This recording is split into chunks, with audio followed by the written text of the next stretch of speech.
টিএলএমটা আমরা বানিয়েছি বাচ্চার কগনিশনের জন্য।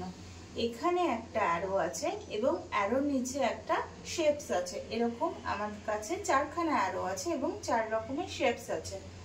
এখানে টিএলএম এর ফাংশনটা হলো এই অ্যারো দেখে, অ্যারোতে যে শেপ আছে, এখানে যে অ্যারোগুলো আছে আমরা সেই অ্যারো অনুযায়ী সেই শেপগুলোকে ম্যাচিং করব।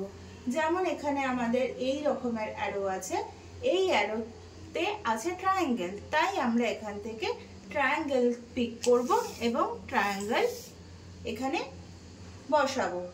এরপরে আছে আমাদের এই অ্যারোতে রয়েছে আমাদের সার্কেল, আমরা এখান থেকে সার্কেল পিক করব আর এখানে সার্কেল বসাবো।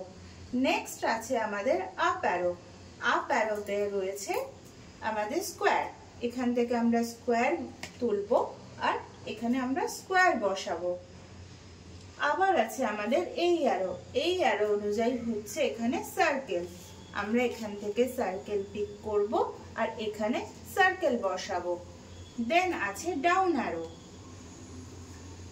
অ্যারো হচ্ছে আমাদের রেক্ট্যাঙ্গেল, আমরা এখান থেকে রেক্ট্যাঙ্গেল পিক করব আর এখানে রেক্ট্যাঙ্গেল বসাবো।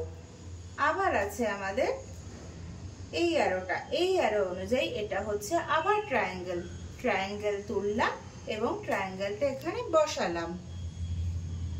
এরপরে আছে আপ অ্যারো হচ্ছে স্কোয়ার, আমরা এখান থেকে স্কোয়ার তুলে স্কোয়ার বসাবো।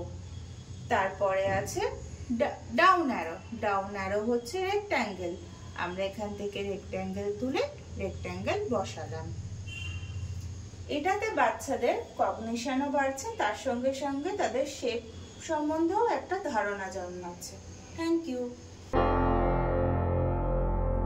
Break Free Solutions, brought to you by Project Discovery, supported by Enable India and Google.